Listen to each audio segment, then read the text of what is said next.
بسم اللہ الرحمن الرحیم۔ محترم ناظرین السلام علیکم۔ پیام صبح کے ساتھ ایک بار پھر حاضر میں ہوں آپ کا میزبان انیق احمد۔ خواتین و حضرات، آج ہفتہ ہے اور ہفتے کے دن پیام صبح میں ہم آپ کے سوالات لیتے ہیں، علماء کرام کے سامنے رکھتے ہیں، اور جو ہم ایک بات جو بار بار کہتے ہیں وہ یہ کہ ہم ان سوالات کے ذریعے اپنی علمی کمی کو پورا کرتے ہیں۔ خواتین و حضرات، ہمارا دین مکمل ہے۔ ہمارا دین دنیا کے ہر مسئلے کا حل پیش کرتا ہے۔ ایسا ممکن نہیں کہ اس انفس و آفاق میں کوئی مسئلہ موجود ہو اور اس کا حل قرآن کریم نہ دے رہا ہو، ہمارا دین نہیں دے رہا ہو۔ خواتین و حضرات، بس ایک گزارش ہوتی ہے، ہمیشہ گزارش میں کرتا ہوں، سوالات ایسے ہوں کہ جو مسلکی بنیاد پہ نہ ہو۔ پہلا ایک درخواست ہے پہلی وہ یہ ہے، اور دوسری یہ کہ بالکل ذاتی نوعیت کے نہ ہوں۔ بعض سوالات بالکل ذاتی نوعیت کے ہوتے ہیں، ان سوالات کو ہم عام طور پر نہیں لیتے۔ ای میل کے ذریعے سوالات بہت سارے آتے ہیں تو اپنے ذاتی دکھ بہت سارے بیان کرتے ہیں، اللہ تعالیٰ ان کے دکھوں کو ختم کرے۔ لیکن یہ کہ یہ پروگرام دنیا بھر میں جا رہا ہے تو ہم چاہتے ہیں کہ اس سے امت مسلمہ کا فائدہ ہو اور وحدت امت کا جو تصور ہے اس میں توانائی آئے، تقویت آئے۔ خواتین و حضرات، چلتے ہیں لاہور، جہاں منتظر ہیں ہمارے محترم قاری خالد عثمان علوی الازہری صاحب۔ آیات ربانی کی تلاوت سے پیام صبح کا آغاز کرتے ہیں۔ آئیے لاہور چلیں۔ اعوذ باللہ من الشیطان الرجیم،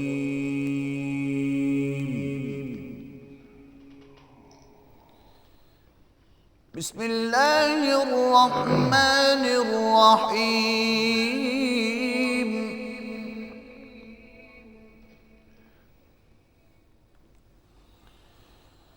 وما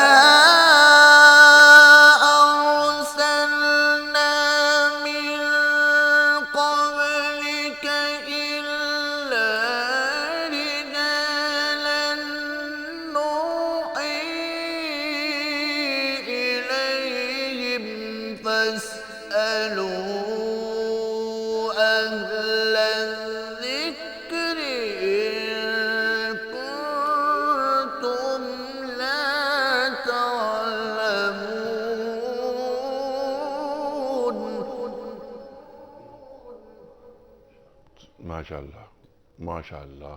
بالبينات والزبر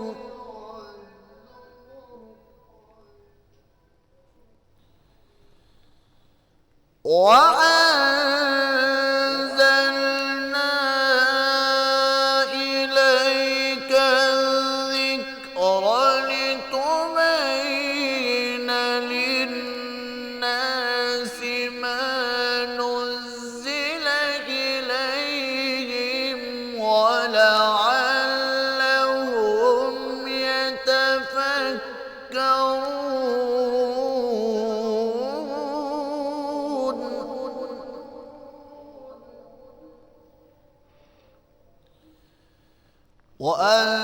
وأنزلنا إليك الذكر لتبين للناس ما نزل إليهم ولعلهم يتفكرون.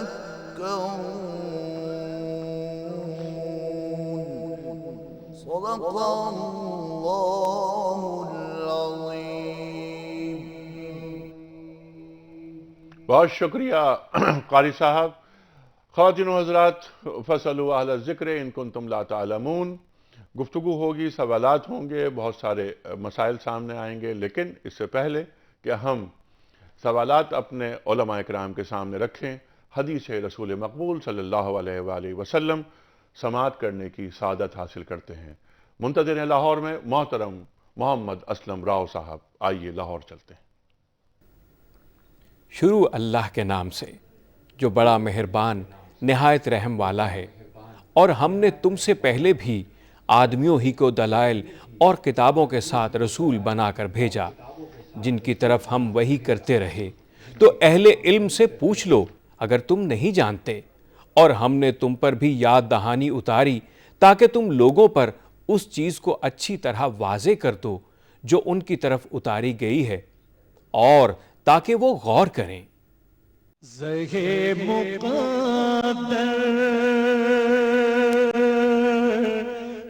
حضرت امامہ رضی اللہ تعالیٰ عنہ سے روایت ہے کہ نبی کریم صلی اللہ علیہ وآلہ وسلم کے سامنے 2 آدمیوں کا ذکر کیا گیا، جن میں سے ایک عابد تھا اور دوسرا عالم۔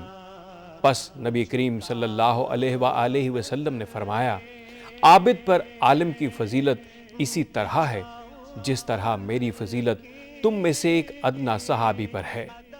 پھر آپ صلی اللہ علیہ وآلہ وسلم نے فرمایا، بے شک اللہ تعالیٰ، اس کے فرشتے، تمام زمین و آسمان والے، یہاں تک کہ چیونٹی اپنے بل میں، اور مچھلیاں بھی اس شخص کے لیے رحمت طلب کرتی ہیں جو لوگوں کو بھلائی کی تعلیم دیتا ہے۔ بہت شکریہ اسلم راؤ صاحب۔ خواتین حضرات تشریف فرما ہے محترم مفتی منیب الرحمان صاحب۔ کون آپ سے واقف نہیں، ہمارے ملک کا بہت معروف اور بہت مقبول اور بہت محبوب نام۔ آپ کے ساتھ تشریف فرما ہے محترم مفتی ارشاد احمد اعجاز صاحب، تشریف لاتے ہیں پیام صبح میں اور ہمارے پروگرام کا لازمی جز۔ خواتین حضرات، ان علماء کو بلانے کا مقصد صرف یہ ہے کہ ان سے ہم سیکھیں، اور جو ابہام ہیں، کنفیوژنز ہیں ہمارے ذہنوں میں، ان کنفیوژنز کو ہمارے معزز علماء کرام تشریف لا کر دور کرتے ہیں۔ اس سے پہلے کہ میں پہلا سوال رکھوں جو ای میل کے ذریعے آیا ہے ہمارے پاس، کوئز کمپٹیشن۔ کل سوال ہم نے یہ رکھا تھا کہ ہر قوم نے اپنے نبی سے نشانی کا مطالبہ کیا، اس نشانی سے کیا مراد ہے؟ صحیح جواب ہے معجزہ۔ 3 آپشن تھے، معجزہ، جادو، کرامت۔ تو صحیح آپشن معجزہ۔ آج کا سوال نوٹ فرما لیجئے، کس نبی کی درخواست پر ان کے بھائی کو بھی نبی بنایا گیا؟ 3 آپشنز۔ پہلا آپشن حضرت موسیٰ علیہ السلام، دوسرا آپشن حضرت یحییٰ علیہ السلام، اور تیسرا آپشن حضرت اسماعیل علیہ السلام۔ خواتین حضرات، ٹیلی فون نمبر، ای میل ایڈریس اور ایس ایم ایس کا نمبر اسکرین پر آ رہا ہے، نوٹ فرمائیں اور درست آپشنز روانہ فرمائیے۔ مفتی صاحب، پہلا سوال یہ بھجوایا ہے، سوال کوثر صاحبہ ہیں، میرا خیال ہے صاحبہ ہیں، امریکہ سے۔ سوال اچھا ہے کہ بعض لوگ قرآن پڑھتے ہوئے قاف ادا نہیں کر پاتے، کاف نکلتا ہے ان کی زبان سے، کچھ زبان کا مسئلہ ہوتا ہے، اور خاص طور پہ امریکہ میں تو بہت زیادہ ہوتا ہے، وہاں اڑے بھی نہیں ادا کر پاتے ہیں نا۔ تو کیا اس عمل سے قرآن کی آیتوں کے معنی نہیں بدل جاتے، اور کیا اس کی اجازت ہمیں دین دیتا ہے؟ بسم اللہ الرحمن الرحیم۔ دین کی تعلیم تو یہ ہے کہ ہمیں قرآن مجید صحیح تلفظ و مخارج کے ساتھ پڑھنا چاہیے اور اس کا علم حاصل کرنا چاہیے۔ یہ دین کا حکم ہے، دین کی تعلیم ہے۔ اس کے بعد اس کے معنی اور مطالب کا جاننا، پھر ان پر عمل کرنا۔ لیکن اگر کوئی شخص کسی لفظ یا کلمے کا صحیح تلفظ نہیں کر سکتا، اپنی کوشش کے باوجود، بعض لوگوں کی زبان میں لکنت ہوتی ہے، بعض میں اور کمزوریاں ہوتی ہیں، بعض را کو نہیں ادا کر پاتے، بعض لام کو نہیں ادا کر پاتے، تو اس کے بارے میں ایک حدیث پاک میں ہے کہ ان الذی یقرأ القرآن ویتعتع وہو علیہ شاق فلہ اجران، کہ ایک شخص قرآن پڑھتا ہے مگر اس کی زبان میں لکنت ہے اور اس کی وجہ سے کافی مشکل اور مشقت اٹھا کر وہ پڑھتا ہے، تو حضور نے فرمایا کہ اس لکنت کے باوجود اور کوشش کے باوجود، مشقت کے ساتھ قرآن مجید کی تلاوت کرنے والے کو اللہ تعالیٰ دوہرا اجر عطا فرمائے گا۔ اچھا، دوہرا اجر ہے؟ جی ہاں۔ اچھا، ماشاءاللہ، واہ۔ یعنی اگر اچھی آواز سے پڑھنے والوں کا ایک اجر ہے تو اس معذور پڑھنے والے کا دوہرا اجر ہوگا۔ ٹھیک۔ ویسے شریعت کا حکم ہے کہ اقرأ القرآن بلحون العرب، کہ قرآن کو عربوں کے لہن میں، ایکسنٹ میں، لہجے میں پڑھو. وَإِيَّاكَ وَلُحُونَ أَهْلِ الْعِشْقِ وَالنُّوحِ وَالْغِنَا، اور گانے والے، نوح خانوں اور اس طرح کے لوگوں کے لہجے میں قرآن کو نہ پڑھو. جو اس طرح کرتے ہیں ان کے دلوں کو اللہ نے آزمائش میں ڈال دیا ہے، اچھا اور جو ان کو سن سن کر واہ واہ کرتے ہیں ان کے دلوں کو بھی اللہ نے آزمائش میں ڈال دیا ہے. تو قرآن کی تلاوت میں بناوٹ اور تصنع نہیں ہونا چاہیے. سلاست، روانی. اور حضرت طلق سے پوچھا گیا کہ جب حضور نے فرمایا کہ اپنی آواز سے قرآن میں حسن پیدا کرو، زینت پیدا کرو، تو کیسے پیدا ہوتی ہے؟ آپ نے فرمایا اس طرح کہ جب وہ پڑھے تو تمہیں لگے کہ وہ اس کے دل میں اللہ کا خوف ہے. تو اصل جمال جو قرآن مجید کا ہے وہ یہ ہے کہ خشیت باری تعالیٰ اس پر طاری ہو اور تصنع نہ ہو، لوگوں کی واہ واہ کا طلبگار نہ ہو. اور اگر مجبوری میں قاف صحیح ادا نہیں ہو رہا تو کاف ادا ہو جائے، اس میں کوئی گناہ نہیں ہے اگر مجبوری کا عالم ہو. اور کوشش کرنی چاہیے کہ صحیح تلفظ سیکھ لے. جی اچھا مفتی صاحب، اسلام کے پہلے مؤذن حضرت بلال حبشی رضی اللہ عنہ، اقبال فرماتے ہیں نا کہ کسی کو دیکھتے رہنا نماز تھی اس کی. حضرت بلال حبشی، کتابوں میں یہ لکھا ہے کہ وہ اشہد ان لا الہ، شین ان سے ادا نہیں ہوتا تھا تو وہ اشہد ان لا الہ الا اللہ. کیا ایسا ہے؟ میں نے تو کسی روایت میں پڑھا نہیں ہے. اچھا، لیکن صاحب آپ کے علم میں میری نظر سے نہیں گزری یہ بات. اچھا کوئی اتفاق کی بات یہ ہے لیکن عرب میں بھی جیسے مصر اور بہت سے ممالک میں جیم کو گیم پڑھتے ہیں اور اس کو فصیح سمجھتے ہیں. اچھا. اور ویسے عام طور پر خطبے اور نماز میں وہ جیم ہی کرتے ہیں، لیکن کبھی کبھی جب سلاست میں اور روانی میں جوش میں پڑھ رہے ہوتے ہیں تو گیم بھی نکلتا ہے. جیسے المسجد الگامے کہہ دیں گے، سورۃ الگمہ کہیں گے. تو اس طرح سے اور بعض علاقوں میں قاف کو گاف پڑھتے ہیں، بعض جگہ اور اس طرح کے تلفظات عالم عرب میں موجود ہیں. اس کی اجازت ہے. کرد کاف کو چے تلفظ کرتے ہیں، کربلا کو چربلا کہیں گے. اچھا. تو یہ ان کے ہاں فصیح ہے. اچھا ٹھیک ہے. کچھ کالرز ہیں بہت دیر سے انتظار کر رہے ہیں، ان کو لیتے ہیں. جی السلام علیکم. وعلیکم السلام. جناب والا سر، ایک تو میرے کو نماز کے متعلق سوال کرنا تھا. جی فرمائیے. اور دو چھوٹی چھوٹی دعائیں تھیں، ان کا ذرا ترجمہ بتا دیں تو. جی فرمائیے. جی ایک دعا ہے سر، اللہم اجعل سریرتی خیر من علانیتی. اچھا. اور دوسری ہے سر، اللہم انی اسألوک ایمان یباشر قلبی. ٹھیک. اچھا، نماز کے مطلب سوال یہ تھا سر کہ جیسے ان الصلاۃ تنہی عن الفحشاء والمنکر نا. جی. اچھا، آپ نے کہا تھا کہ 2.5 لاکھ مسجد ہیں تقریباً پاکستان میں. جی جی. اگر آپ 2.5 لاکھ کو اگر 50 سے بھی وہ کرتے ہیں تو مطلب ایک مسجد پر مسجد جو ہے اگر 50 نمازی ہیں جی تو 1.25 کروڑ بن جاتے ہیں یہ. ٹھیک. اور اگر ایک فیملی کو اگر دیکھا جائے، ایک بندے سے 2-3 بندے فیملی میں جڑے ہوئے ہوتے تو 5 کروڑ بن جاتے ہیں سر. یہ اگر ایک بندے کی نماز اگر صحیح ہو جائے ٹھیک ہے تو کتنے لوگوں کو صحیح کر لے گا سر؟ بالکل ٹھیک ہے. تو ترجمے کے ساتھ اگر وہ سمجھ کے نماز پڑھے، اس کے اوپر محنت ہو جائے تو سر جی بہت اچھی بات ہے. بہت آگے تک اس کے اثرات نکل سکتے ہیں. بالکل ٹھیک ہے. بہت شکریہ. بہت شکریہ. السلام علیکم. Hello hello. جی فرمائیے. جی السلام علیکم. جی بھائی صاحب فرمائیے سر.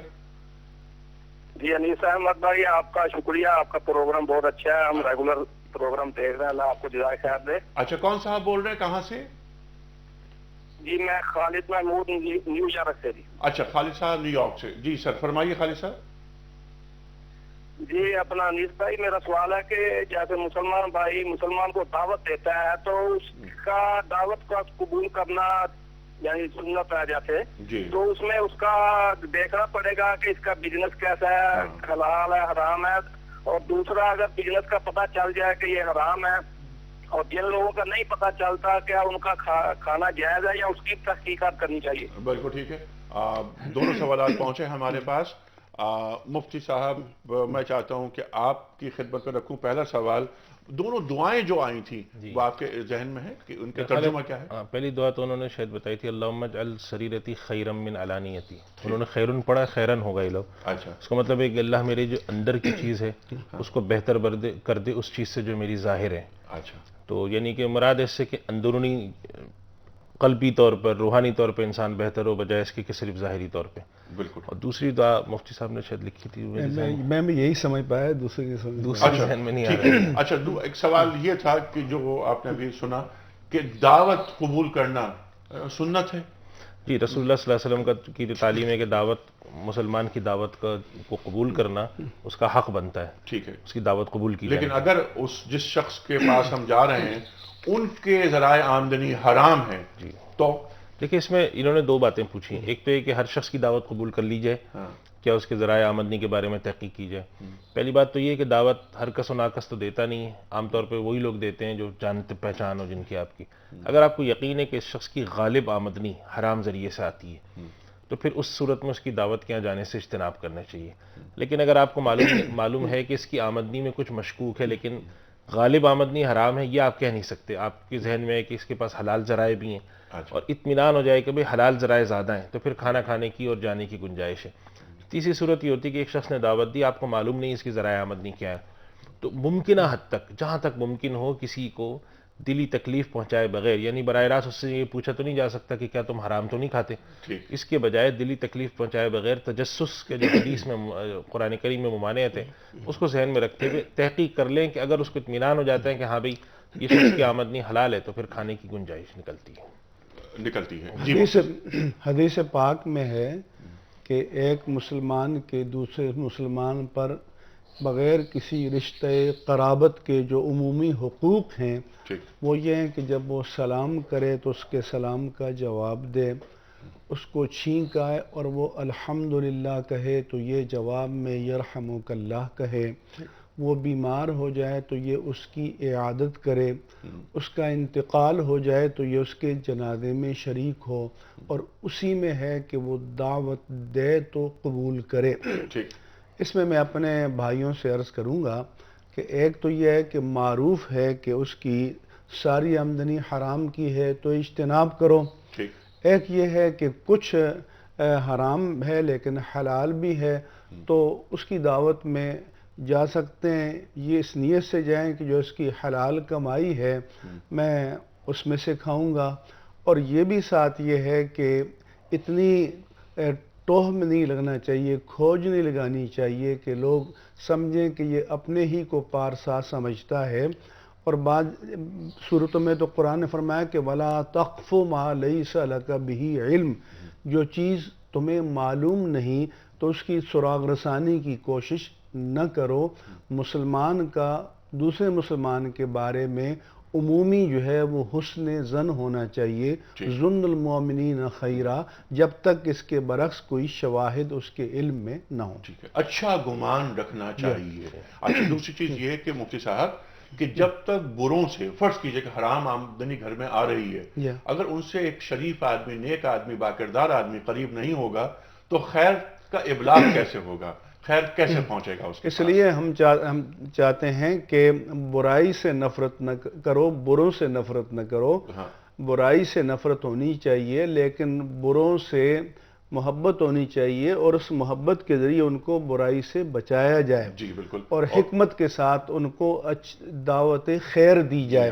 تو اگر مطلقاً ہم دور رہیں گے تو پھر دعوت خیر کے مواقع بھی نہیں ملیں گے. اور اصلاح کے لیے بھی، معاشرے کی اصلاح کے لیے بھی، انسانوں کی اصلاح کے لیے بھی، لیکن اس سب کا تعلق بھی نیت سے ہے. ان باتوں کو ہم جواز نہ بنائیں. وہ جو دعا بتائی گئی تھی کہ اللہم اجعل سریرتی خیرا من علانیتی، کہ اے اللہ تو میرے باطن کو میرے ظاہر سے اچھا کر دے.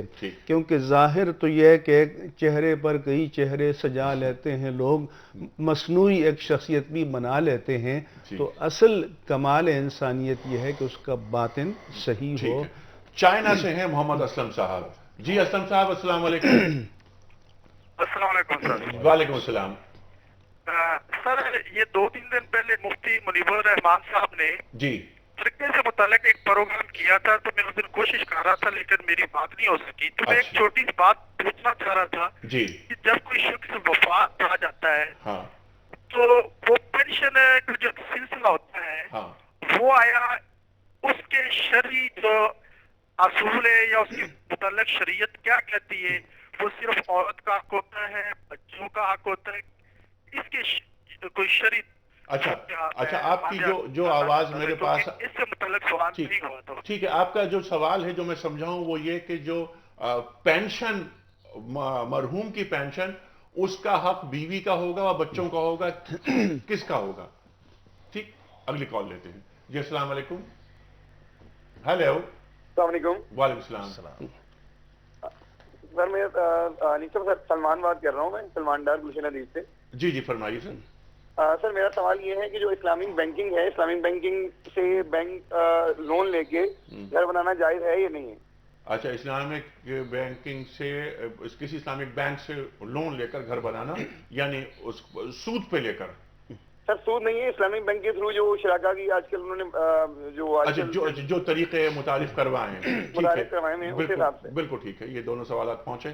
اچھا, مفتی ارشاد صاحب, پینشن مرحوم کی پینشن اس وراثت میں وہ بیوی کے پاس جائے گا اس کا حصہ یا بچوں کے پاس؟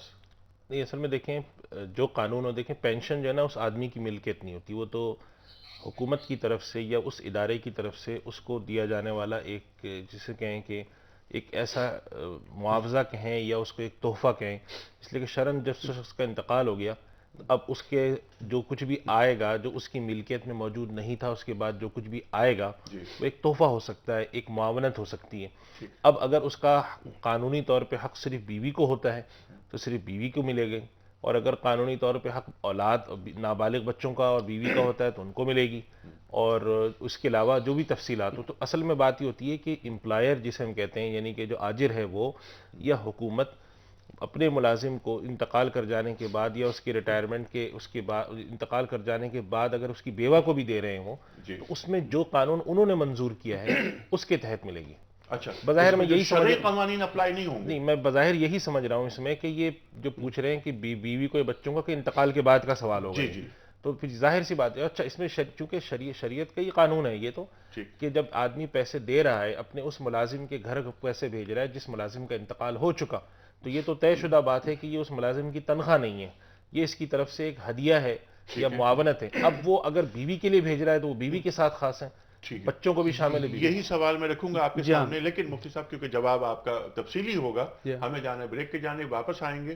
خواتین و حضرات, یہی سوال کہ پینشن پر حق کس کا ہے وراثت کے اصول کے مطابق, جو کہ اصول ہمیں دیے ہیں قرآن کریم نے, وہ سوال رکھیں گے مفتی منیب الرحمان صاحب کے سامنے. اس وقت جا رہے ہیں بریک پر, واپس آئیں گے. ٹیلی فون لائن اوپن ہے, آپ کے سوالات, علماء کرام کے جوابات.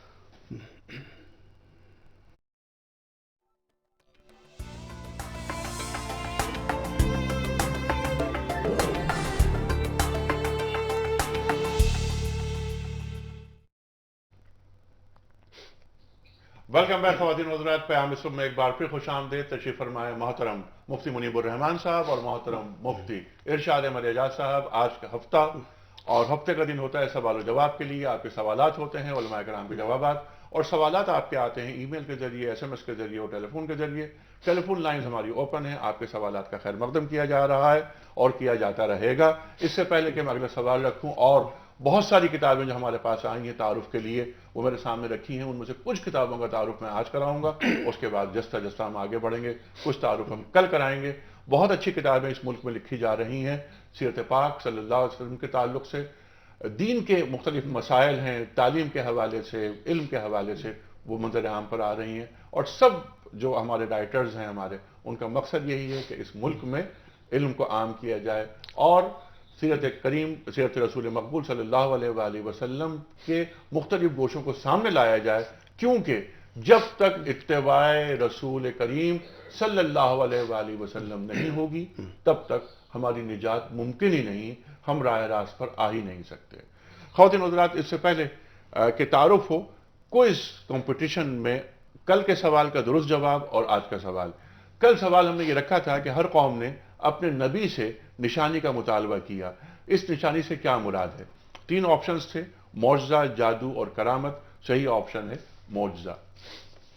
آج کا سوال، کس نبی کی درخواست پر ان کے بھائی کو بھی نبی بنایا گیا؟ 3 آپشنز. پہلا آپشن حضرت موسیٰ علیہ السلام، دوسرا آپشن حضرت یحییٰ علیہ السلام اور تیسرا آپشن حضرت اسماعیل علیہ السلام.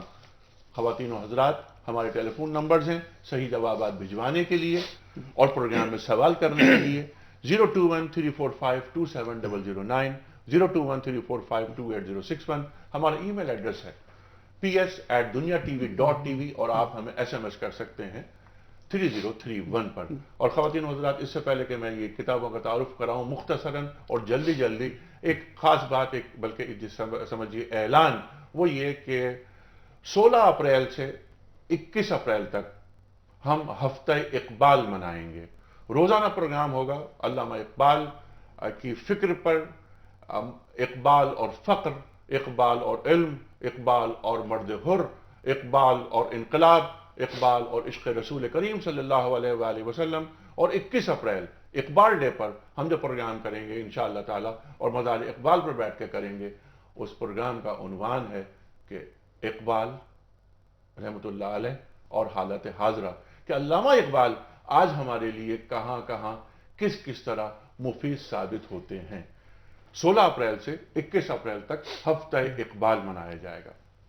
تعارف، یہ کتاب ہے، عنوان سیرت محسن انسانیت صلی اللہ علیہ وآلہ وسلم. خواتین و حضرات، بہت اہم کتاب. اس کے مصنف ہیں شیخ محمد الخضری بک، ان کا نام ہے، اور ان کی کتاب تھی نور الیقین فی سیرت سید المرسلین. ترجمہ کیا ہے مولانا مفتی محمد علی لطفی صاحب نے. مولانا محمد علی لطفی صاحب نے. خواتین و حضرات، سیرت پاک صلی اللہ علیہ وآلہ وسلم کے حوالے سے بہت اہم کتاب ہے اور یہ کتاب پڑھنے سے تعلق رکھتی ہے. سیرت محسن انسانیت صلی اللہ علیہ وآلہ وسلم. خواتین و حضرات، پروفیسر عبدالحمید ڈار صاحب کی کتاب تعلیم سے غلبے تک. تعلیم سے غلبے تک.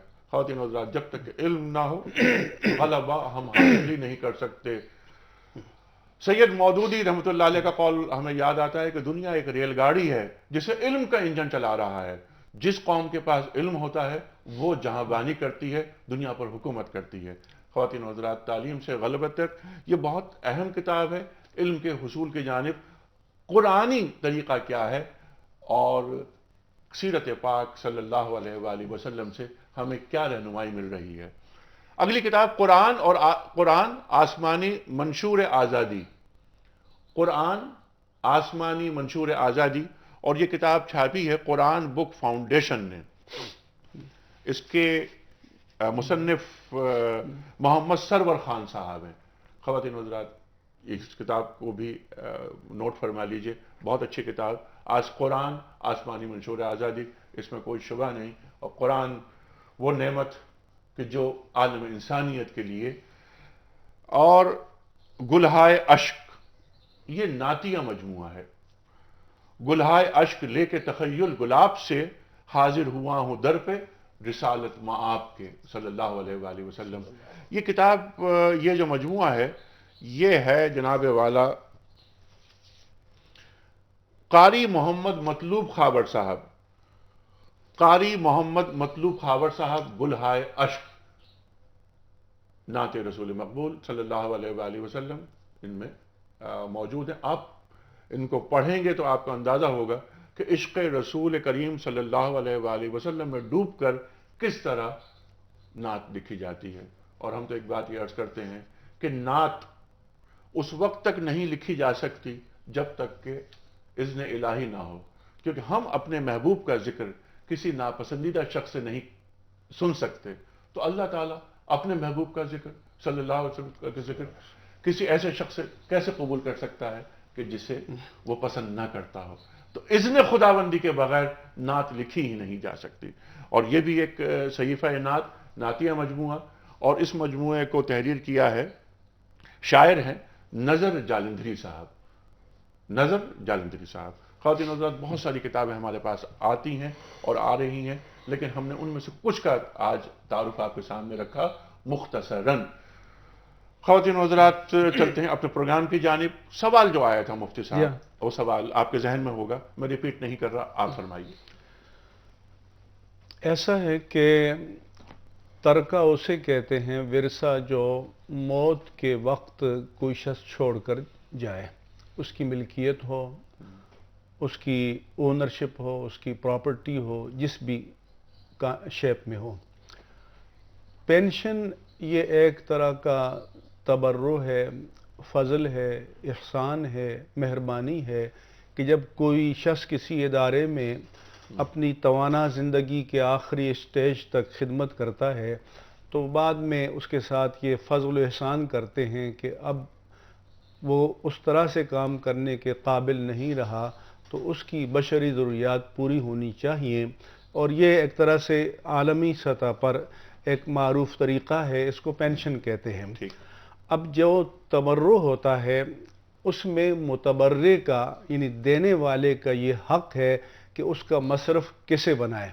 تو اگر آدمی ملازمت جس نے کی ہے وہ زندہ ہے تو اس کو دیتے ہیں، جیسے ہماری حکومت پاکستان نے یہ قانون بنایا کہ اس کا اگر انتقال ہو گیا ہے تو اس کی بیوی کو اس وقت تک ملے گا جب تک وہ دوسری شادی نہ کرے، اور اگر فرض کیجئے کہ بیوی نہیں یا بیوی کا انتقال بعد میں ہو گیا تو اس کی اولاد کو 21 برس کی عمر تک پہنچنے تک ملے گا۔ ابھی حال ہی میں نے اخبارات میں پڑھا تھا کہ حکومت یہ تبدیلی کرنی جا رہی ہے کہ بیٹی کو آخر تک ملے گا۔ ممکن ہے کہ جب تک وہ شادی نہ کرے یہ تحدید کریں یا نہ کرے، تو اس میں جو ادارہ پینشن دیتا ہے وہ جن کو مصرف متعین کرے، شرعی حکم بھی یہی ہوگا کہ وہی اس کے حقدار قرار پائیں گے، اور باقی جو ورثاء ہیں چونکہ اس کا ترکہ نہیں ہے تو ان کا مطالبہ اس حوالے سے درست نہیں ہوگا۔ ٹھیک، واضح ہو گئی بات۔ جی کچھ کالز لے لیتے ہیں۔ جی السلام علیکم۔ وعلیکم السلام جناب کون صاحب کہاں سے؟ طاہر محمود کوئٹہ سے بول رہا ہوں۔ جی طاہر صاحب۔ انیق صاحب، ہمارے سوال سے پیشتر میں یہ عرض کر دوں، ہمارے گھر والے آپ سے بڑی الفت قدر سے آپ کا پروگرام دیکھتے ہیں، ان سے کہیں کہ دعا کریں، بہت محبت رکھتے ہیں۔ سوالات تو بہت ہیں لیکن دوسروں کو بھی موقع دینا چاہ رہا ہوں۔ جی فرمائیے۔ دیکھیں یہ تھوڑی سی وضاحت فرما دیں علماء کرام، قرآن پاک میں صرف رب المشرقین و رب المغربین کا ہی ذکر کیوں آتا ہے، اور دوسری سمتیں بھی ہیں۔ دوسری ایک اور بات اضافی یہ وضاحت فرما دیں، ہمارے پاکستانی یا لوگ بالخصوص اور برِ صغیر کے بالعموم یہ سعودی عرب جاتے ہیں، حج کر کے آتے ہیں تو حاجی کلوانا یا لکھنا شروع کر دیتے ہیں، تو یہ عرب میں ایسا کیوں نہیں ہے؟ ٹھیک ہے، یعنی حاجی کیوں لکھواتے ہیں اپنے نام کے ساتھ؟ ٹھیک ہے جی، اگلا سوال لیتے ہیں امریکہ سے۔ جی السلام علیکم۔ ہیلو، السلام علیکم ورحمۃ اللہ وبرکاتہ۔ جناب جی السلام علیکم۔ وعلیکم السلام۔ امتیاز بول رہا ہوں، میرا نام امتیاز ہے، امریکہ ہیوسٹن جی سے۔ امتیاز صاحب فرمائیے سر۔ سر آپ کا پروگرام ماشاءاللہ بہت اچھا ہے، تقریباً ایوری ڈے آ کے جاب سے سنتا ہوں۔ اچھا، میرا سوال یہ ہے کہ امریکہ میں آج کل دو قسم کی چکن ہے، ایک ہینڈ کٹ ہوتی ہے جو ایک چکن ہاتھ سے کاٹی جاتی ہے، جی، اور ایک فتویٰ یہاں یہ ہے کہ مشین کی کٹ جو چکن ہوتی ہے کاٹی ہوئی وہ بھی بہت جگہ ملتی ہے۔ جی، تو سوال یہ ہے کہ ہم لوگ کے لیے کون سی جائز ہے؟ اچھا، یعنی دونوں میں سے کون سی جائز ہے؟ یعنی اصل چیز تو یہ ہے کہ اس پر یعنی اللہ کا نام لیا گیا ہے یا نہیں؟ دیکھیں اس پر تو ایک ہوتی ہے ہینڈ کٹ جس کو ایک ایک چکن پہ اللہ کا نام لکھ کے ذبح کی گئی ہوتی ہے، اور دوسری مشین کٹ ہوتی ہے کہ ایک دفعہ انہوں نے بلیڈ اسٹارٹ کیا، بسم اللہ پڑھ دی اور اس پہ انہوں نے 5000 چکن کاٹ دی، بالکل ٹھیک، ایک کلمے کے اوپر۔ بالکل ٹھیک ہے۔ تو سوال یہ ہے کہ 5000 چکن ایک مرتبہ تکبیر پڑھی گئی تو کیا وہ جائز ہے یا نہیں؟ یہ لیتے ہیں سوال، ان کے جوابات اپنے علماء کرام سے۔ اچھا، پہلا سوال یہ رکھ لیتے ہیں، مفتی صاحب آپ فرمائیے کہ ایک تو ہاتھ سے کاٹی جاتی ہے مرغیاں امریکہ میں، اللہ کا نام لیا جاتا ہے، اللہ کی کبریائی بیان کی جاتی ہے، اور 5000 مرغیاں ایک ساتھ ایک بار کلمہ پڑھا ہو، جائز ہے؟ جی میں عرض کروں اس میں کہ جو مرغیاں ذبح کی جاتی ہیں یا جو بھی جانور ذبح کیے جاتے ہیں اس کے 3 طریقے ہیں۔ ایک تو ہوتا ہے ہاتھ سے لے کر ایک ایک جانور کو ذبح کرنا، اور ایک ہوتا ہے مشین پہ ہی ذبح کیا جاتا ہے، یعنی کہ کٹر جو ہے وہ مشین ہوگی، انسانی ہاتھ نہیں ہوگا، لیکن اس کے لیے بھی ایک شرعی طریقہ ہے جو حکومت پاکستان نے بھی مقرر کی ہے، دنیا میں اور بھی ممالک ہیں جو اسلامی طریقے سے کرتے ہیں۔ اس کے اندر یہ کیا جاتا ہے کہ جو کٹر چل رہا ہوتا ہے تو جب جانور قریب آتا ہے تو ایک آدمی اس جانور کو کٹر کی طرف باقاعدہ بسم اللہ پڑھ کے دھکیلتا ہے۔ اور تیسرا طریقہ یہ ہوتا ہے کہ جس کے اندر ایک بڑی مشین ہوتی ہے جس کے ایک دفعہ کٹر کو چلا کے بسم اللہ پڑھ لیتے ہیں اور اس کے اوپر جانور گزرتے رہتے ہیں۔ یہی طریقہ کیا غالباً یہ تیسرا طریقہ پوچھ رہے ہیں۔ اس تیسرے طریقے پہ علماء اکرام میں اختلاف ہے۔ عرب علماء کی طرف سے یہ فتویٰ آ چکا ہے کہ اگر کسی نے بسم اللہ پڑھ کے مشین چلا دی تو اور وہاں پہ مسلمان کھڑا ہے وہ، تو ایک دفعہ مشین چلانے سے اگر اس میں مرغیاں کٹ جاتی ہیں تو اس کی جواز کا فتویٰ عرب علماء نے دیا ہے۔ شرط اس میں یہ رکھی ہے کہ اس کی حلق کی کٹ جائیں، باقاعدہ گل کٹ جائیں، یہ نہ ہو جسم کی کسی اور جگہ پڑا ہو۔ لیکن ہمارے بر صغیر کے علماء کا ابھی تک فتویٰ یہی ہے اور ہم سب کا اس پہ اتفاق ہے کہ جو قرآن کریم میں جو طریقہ کار ذکر کیا گیا ہے، لہٰذا اس کے لیے ضروری ہے کہ اگر کوئی جانور ذبح کیا جا رہا ہے، چاہے انسان اس کو ہاتھ سے کاٹے یا مشین سے، الگ الگ ہر جانور پہ بسم اللہ پڑھنی ضروری ہے۔ اب اگر وہاں پر ہاتھ سے کٹی ہوئی مرغی یا کوئی چیز موجود ہے، چاہے اس کے لیے ان کو تھوڑے سے اضافی پیسے دینے پڑتے ہیں، تو میں یہی ان کو تجویز کروں گا کہ اسی جانور کو لے کے کھائیں بجائے اس کے کہ مشین کے ذبح، تاکہ کوئی شک نہ رہے۔ مفتی صاحب یہی سوال آپ کے سامنے۔ جی ہاں، اس میں تو کسی کا کوئی اختلاف نہیں کہ مسلمان بسم اللہ اللہ اکبر کہہ کر کسی جانور حلال جانور کو ذبح کرے اور اس کی کم از کم 3 رگیں کٹ جائیں۔ جو مشینی ذبیحہ ہے اس کے بارے میں ہمارے پاس سوالات آتے ہیں، تو ہم جب تک اس تمام سسٹم کو دیکھ نہ لیں تو ہم قطعیت کے ساتھ کوئی جواب نہیں دیتے جب تک مشاہدہ نہ کر لیں۔ فرض کریں کہ ایک جانور آیا، جیسے ایک طریقہ ہے گائے وغیرہ کا کہ سر پہ ذرا سا ضرب لگا کر سن کرتے ہیں اور پھر وہ جب بندے کے قریب آتا ہے تو بسم اللہ اللہ اکبر کہہ کر اس کو ذبح کر لیتا ہے، یہ صحیح ہے۔ لیکن اگر وہ بٹن دباتے ہوئے بسم اللہ اللہ اکبر پڑھتا ہے اور جیسے انہوں نے کہا کہ 5000 جانور ذبح ہو جاتے ہیں، تو وہ میں سمجھتا ہوں کہ درست نہیں ہے۔ لیکن وہ جب تک سسٹم ہم نہ دیکھیں تو قطعیت کے ساتھ مفتی ارشاد صاحب کی اس بات سے اتفاق کر رہے ہیں۔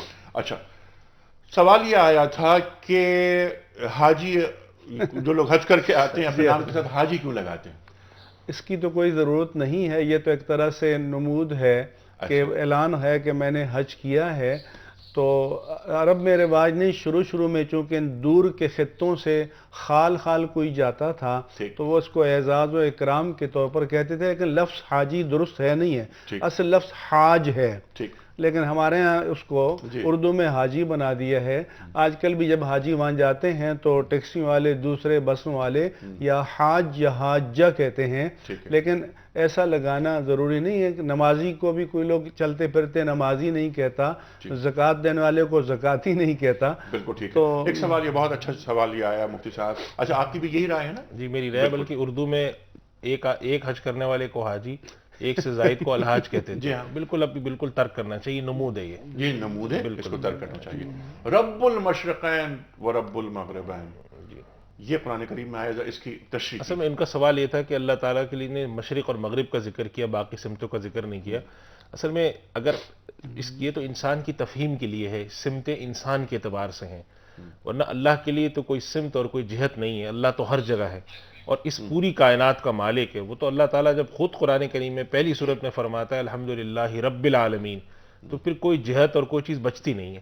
انسان کی تفہیم کے لیے باتیں فرمائی گئی ہیں جس کے اندر صبح اور شام کا، جہتوں کا، وقتوں کا، تقدیم کا، تاخیر کا ذکر ہے۔ یہی سوال آپ کے سامنے۔ رب المشرقین و رب المغربین بھی فرمایا اور رب المشارق والمغارب بھی فرمایا۔ تو یہ تو سورج کے طلوع اور غروب کے جو مقامات ہیں، تو چونکہ مقامات سورج کے موسموں کے اعتبار سے بدلتے رہتے ہیں تو اس کو مشارق جمع سے تعبیر کیا، مغارب سے تعبیر کیا، اور کبھی 2 کی طرف اشارہ کر کے مغربین مشرقین کہا، لیکن تمام جہاد کا بھی ذکر ہے۔ اینما تولو فثم وجہ اللہ، تم جدھر بھی رخ کرو گے وہاں اللہ تعالیٰ کی ذات عالی صفات موجود ہے، تو تمام جہاد کا تذکرہ بھی ہے۔ لیکن ان کے کہنے کے مطابق کہ جیسے شمال جنوب کا تعین کے ساتھ نہیں ہے، لیکن جب عمومی ذکر ہو گیا تو اس میں یہ جہات بھی آ گئی شامل ہو گئی ہے۔ مفتی صاحب سوال آیا تھا کہ اسلامک بینک مکان بنانے کے لیے لونز وغیرہ دیتے ہیں نا، کیا وہ لونز جائز ہیں؟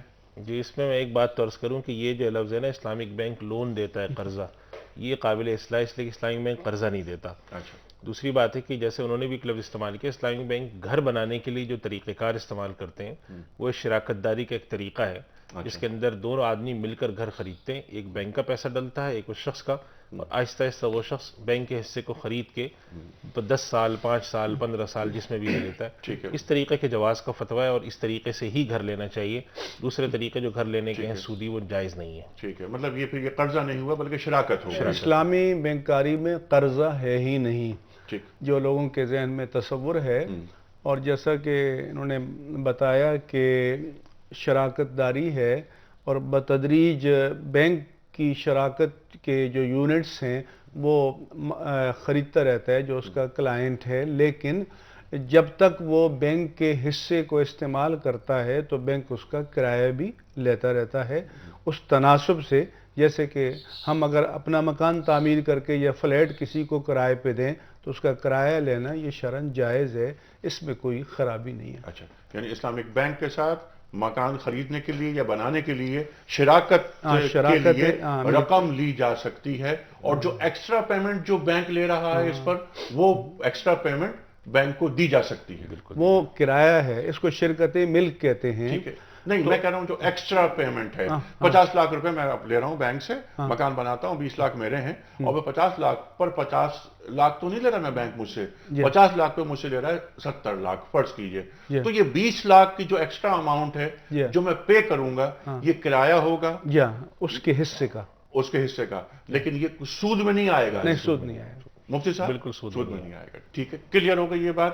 اچھا، سوالات بہت سارے ہیں لیکن یہ جلدی میرے خیال ہے کچھ باتیں کر لیتے ہیں۔ مرزا بیگ صاحب، کیا سید کو زکوٰۃ دے سکتے ہیں؟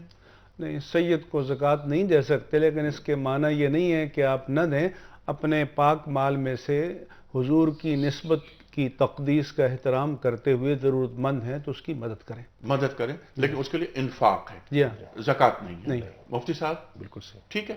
اچھا، وہی سوال ایک مورگیج کے حوالے سے ہے، سلیم احمد ہے کینیڈا سے، وہ یہ فرماتے ہیں کہ کیا ایک مکان مورگیج پر یعنی سود کے ساتھ لیا جا سکتا ہے؟ مفتی صاحب یہ فتویٰ بعض علماء نے وہاں کے دیا ہے، لیکن ہمارے حضرات اس سے اتفاق نہیں کرتے۔ آپ کا بھی یہ رائے؟ میں تو اس کے بارے میں رائے نہیں دیتا، اور اس سے اجتناب کرنا چاہیے، سود پر مبنی کوئی بھی مارٹگیج ہو۔ ٹھیک ہے۔ فرحت خان، میرا خیال ہے کہ یہ صاحب ہیں یا صاحبہ، امریکہ سے، کیا وصیت، بلکہ وصیت کیوں فرض ہے؟